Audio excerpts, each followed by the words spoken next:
Bonjour, je suis Cathy Kat, je suis mariée et mère de 2 enfants, 2 jolies petites filles. Je suis également auteure du livre Un matin de grâce. C'est un livre qui parle d'un parcours de 10 ans vers la maternité. Et donc, ça explique tout ce par quoi nous sommes passés, mon mari et moi. Nous avons attendu 10 ans et 10 mois avant d'avoir notre première fille. Alors le Seigneur nous avait placé à cœur de mettre ce témoignage par écrit. C'est ainsi que ce livre est là pour l'édification de ceux qui attendent encore leur bénédiction de la part du Seigneur. Un matin de grâce, Dieu nous a visités. La joie remplit mon cœur. Jésus m'a fait du bien. Oui, Un matin de grâce, d'abord c'est le titre du livre.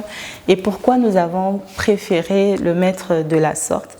Parce qu'au fait, dans la vie d'une personne, il y a tellement de choses qui se passent. Nous faisons face à plusieurs défis de divers genres. Nous n'avons pas tous les mêmes défis. Alors, un matin de grâce parce que justement, il arrive un beau jour, un bon matin où l'on voit sa situation changer, où l'on vit vraiment cette visitation de Dieu. Et la Bible nous dit même, qui sait ce qu'un jour peut enfanter. Et donc, un matin de grâce, c'est dans ce sens. C'est le sens de ce matin qui voit votre attente naître enfin, ou encore c'est pourquoi vous vous êtes battu, vous voyez en train de réaliser votre rêve ou de vivre cette visitation du Seigneur, cette visitation de la part de Dieu. Alors ça arrive un jour, un matin. C'est comme ça qu'on a justement voulu l'appeler ainsi, un matin de grâce. Ça aurait pu être aussi un jour de grâce. Donc c'est dans ce sens. L'épreuve de la stérilité dans ma vie a beaucoup apporté au fait, je dirais. Il m'a permis de grandir, il m'a permis de comprendre beaucoup de choses, il m'a permis de m'approcher du Seigneur comme ce n'était pas le cas avant. Il m'a permis de découvrir beaucoup de choses, de m'approcher du Seigneur et encore de comprendre au fait ce dans quoi le Seigneur me voulait avant de pouvoir me bénir, parce que je peux dire que je servais déjà le Seigneur, je connaissais le Seigneur, mais j'étais un peu éloignée de lui. Et du coup, cette expérience m'a permis de me rapprocher, m'a permis de rechercher Dieu, m'a permis de me mettre à l'abri, de me mettre à l'écart pour chercher Dieu. Et le fait de m'approcher de Dieu par sa grâce m'a apporté beaucoup de choses. Une intimité que je n'avais pas déjà avant, une connaissance du Seigneur, une découverte, je dirais, d'autres facettes du Seigneur que je ne connaissais pas. Et donc, je dirais que ça a été un moment dur, mais qui m'a beaucoup apporté en tant que personne et en tant que chrétienne aussi. Beaucoup d'expériences, mais il y a surtout eu des moments où j'ai été construite, où j'ai été édifiée, où j'ai grandi, où j'ai compris beaucoup de choses. Et donc, pour ça, je bénis le Seigneur pour sa grâce. Si j'ai parlé de la libéralité dans mon livre, c'est parce que le Seigneur ou l'Esprit de Dieu m'a conduit dans ça. Quand je me suis approchée de Dieu, le Seigneur a commencé à m'instruire, a commencé à me parler. En dehors de la parole de Dieu, il me parlait, il me disait de faire des choses, je dirais. Et du coup, je vais dire, peut-être qu'il me parlait déjà avant.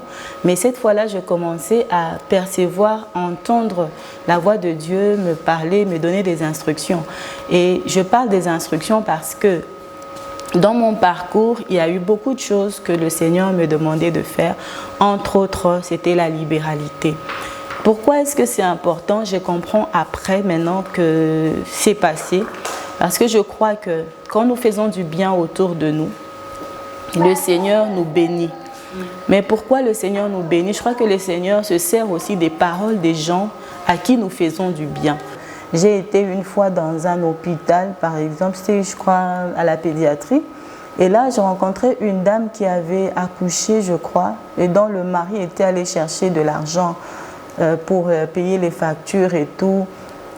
Et alors, mon mari, ce jour-là, on avait plus emmené des vivres et puis il disait que non, il avait à cœur, le Seigneur lui avait placé à cœur de sortir une personne, au minimum une personne. Ce jour-là, je crois, nous en avons sorti 2.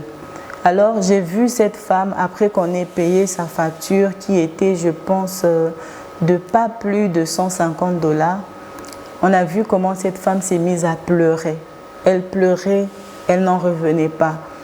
Au fait, ça m'a touchée très fort, et où j'étais, moi aussi, j'ai commencé à pleurer avec elle. Pendant qu'on priait, je pleurais, j'ai dit waouh, voilà ce que, au fait, c'est que Dieu fait. Dieu vous envoie à faire un acte. Pour vous, c'est peut-être 100 $, mais vous ne savez pas combien ou l'impact que ce billet de 100 $ peut avoir chez les autres, chez une personne qui est en train de chercher, ne serait-ce qu'avoir 10 000, 20 000 francs pour acheter un médicament. Et donc, dans le sens de privation, j'ai appris pendant ces moments d'épreuve à des fois me priver pour les autres. Des fois me priver pour les autres. Des fois, il m'est arrivé de faire des dons, des montants que je n'aurais peut-être pas dépensés sur moi-même. Mais quand le Seigneur me dit fais ça pour X personnes, je le sors et je le fais. La satisfaction, se trouve au fait dans l'obéissance. La satisfaction, c'est dans le fait que vous ayez fait, non pas par vous-même ou pour vous vanter ou pour vous faire voir, non, mais que vous ayez résolu un problème et que vous voyez comment la personne qui bénéficie de cette aide ou de votre soutien se sent après.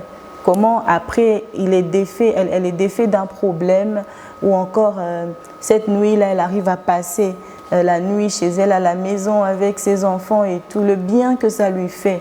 Vous ne savez pas combien le Seigneur vous le rend en retour. Et je peux dire, je peux vraiment témoigner que chaque fois que l'on faisait du bien à X, Y, en tout cas, le Seigneur nous bénissait énormément en retour. Et ça ne veut pas dire que le mois qui a suivi, nous avons directement été visités, non. Le problème, il est resté. On était encore dans le même problème. Mais on a fait ça parce que on a senti qu'il fallait le faire et nous l'avons fait. La Bible dit que c'est Dieu qui crée en nous le vouloir et le faire. Donc je crois que c'est des genres de désirs qui nous est inspiré par le Seigneur, qui nous est inspiré par le Saint-Esprit. Et il sait ce qu'il veut atteindre en faisant cela. Ce qui nous revient à faire, c'est d'obéir simplement. N'est-ce pas que la Bible dit, si vous êtes docile et obéissant, vous mangerez les meilleures productions du pays. Alors l'obéissance, c'est dans plusieurs domaines. L'obéissance de la parole de Dieu, l'obéissance aussi des instructions de Dieu. Dieu te souffle quelque chose à l'oreille, savoir que c'est Dieu qui me demande de le faire. Et puisqu'il te demande de le faire, il sait que tu es à même de le faire. Et donc quand tu le fais, dis-toi que tu as fait ta part, tu as obéi. Et il y a une promesse de Dieu rattachée à l'obéissance.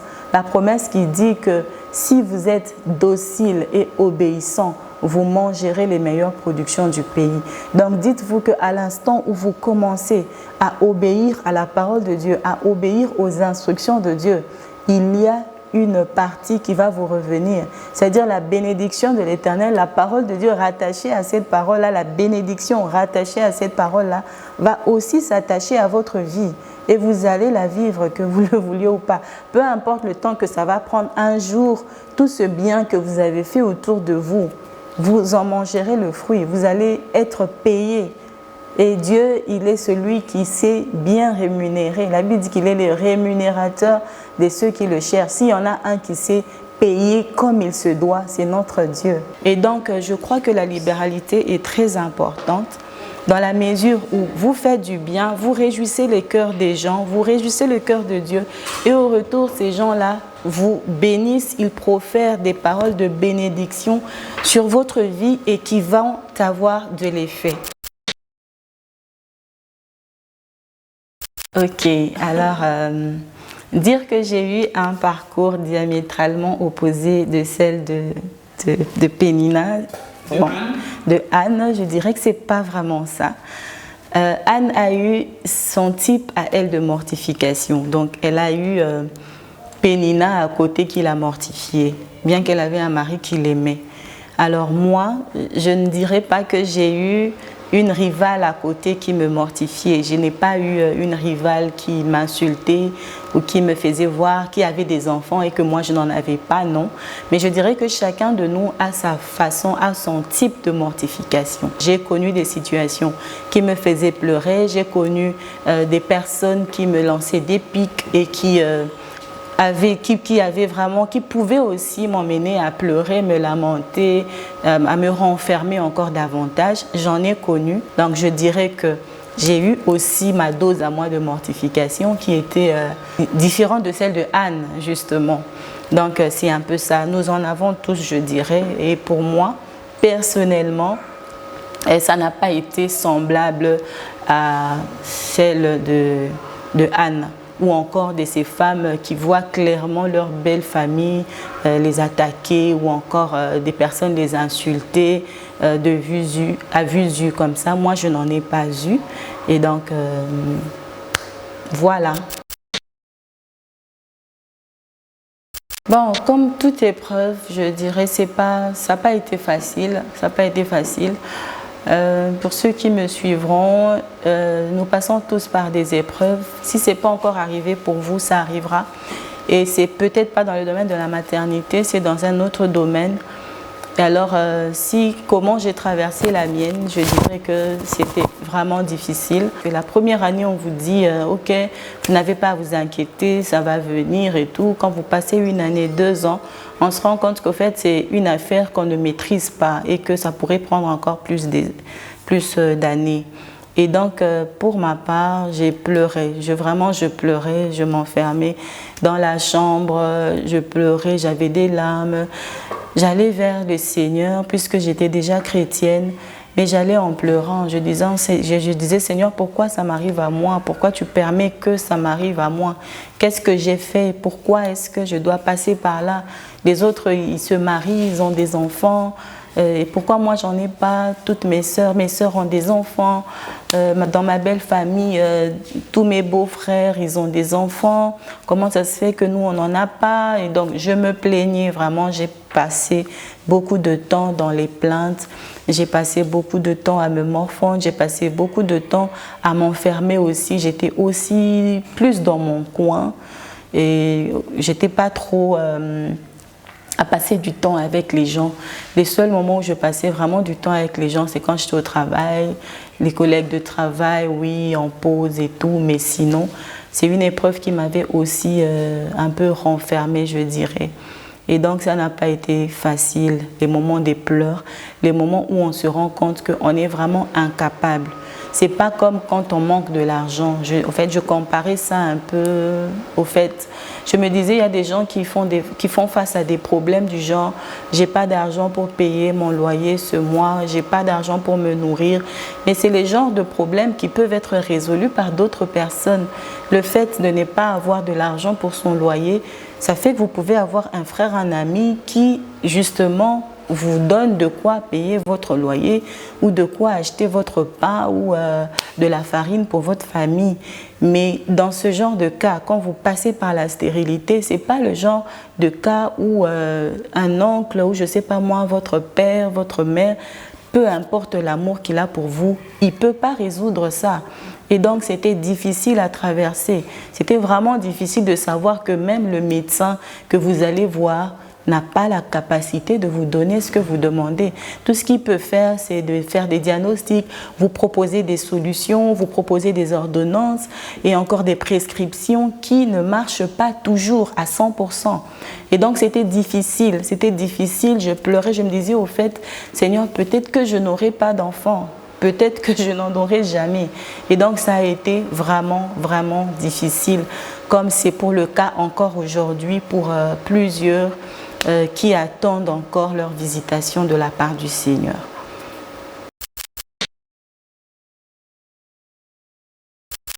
Il y a tellement, en fait, je peux déjà parler? Oui, j'enregistre déjà. Ouais.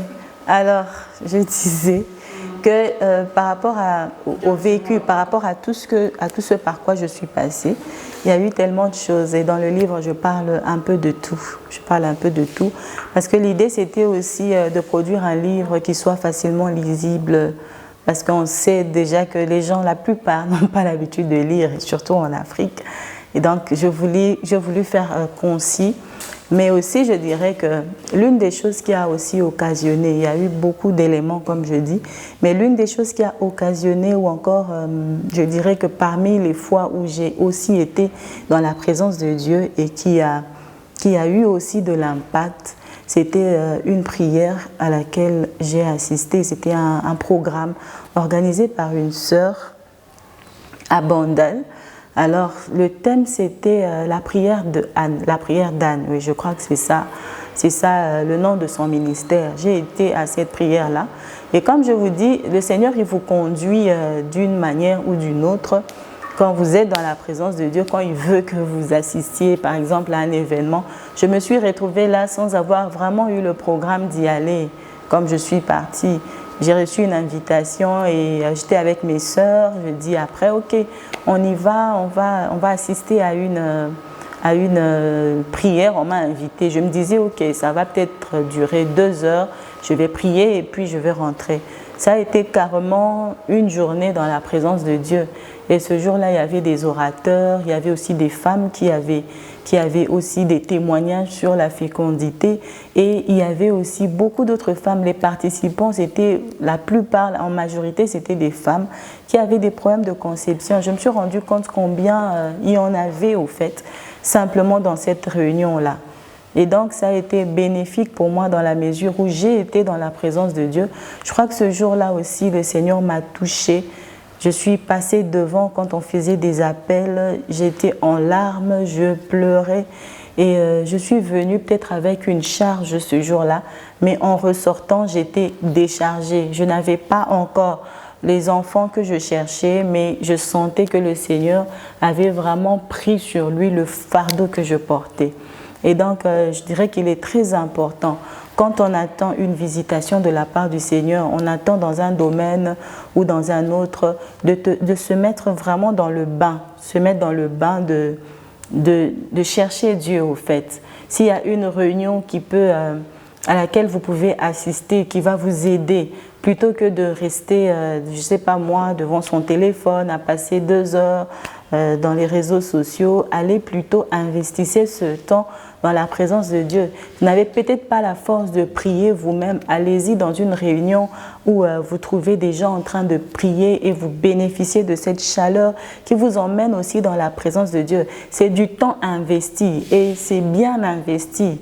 Bien investi, encore bien que de passer 2 heures devant les réseaux sociaux ou devant un film, dit-on.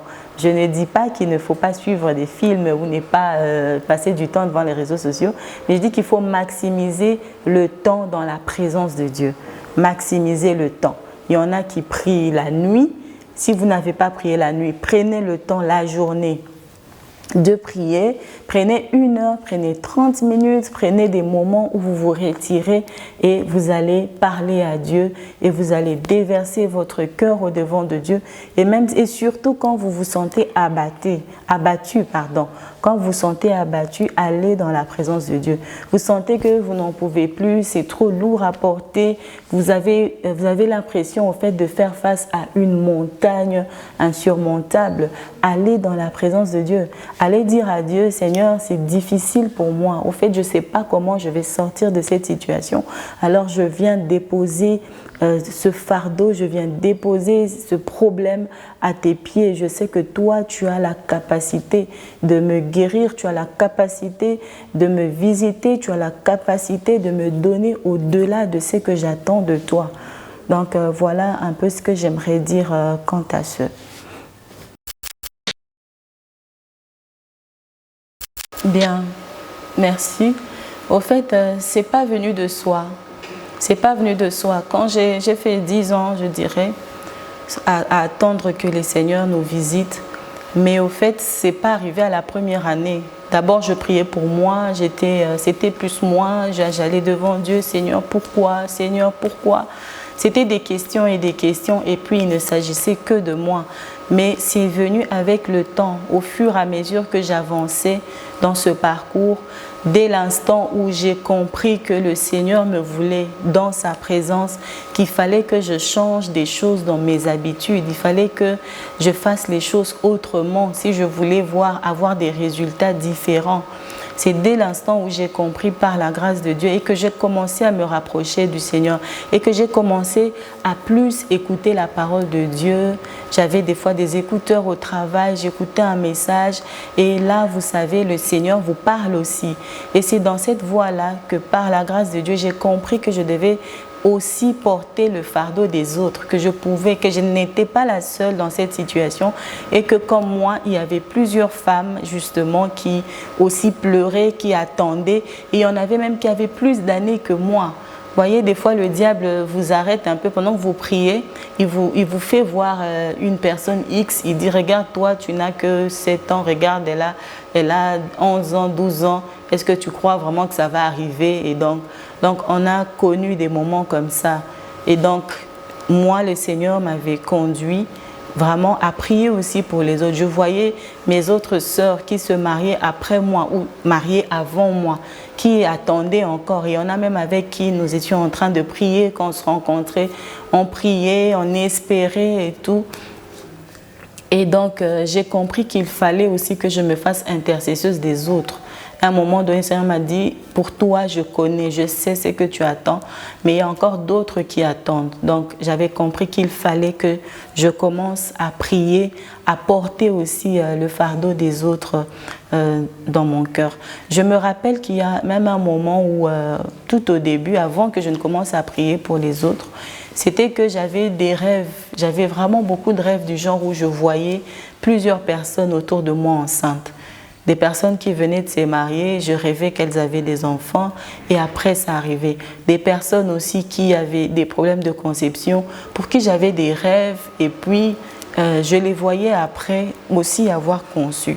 Je ne comprenais pas pourquoi je devais voir les grossesses des autres ou les visitations des autres alors que moi-même aussi, j'attendais ma propre visitation de la part de Dieu. Et puis le Seigneur me révèle que oui, je veux que tu te mettes à prier aussi pour les autres, que tu te mettes à prier pour les autres, à porter les autres dans ton cœur, dans tes prières. Et donc, ça se faisait que j'aille aussi dans la présence de Dieu, sans que je n'aie mentionné mon cas à moi.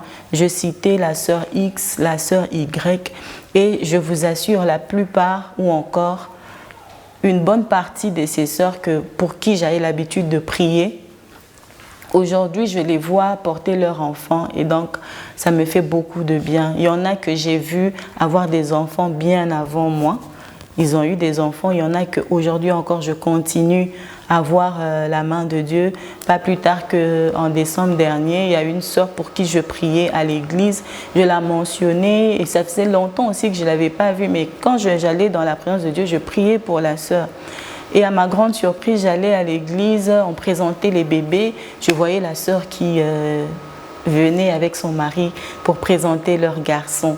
Où j'étais vraiment dans la joie. J'ai dit vraiment, Seigneur, c'est vrai que tu écoutes les prières, c'est vrai que tu exauces les prières. Et c'était un grand plaisir pour moi.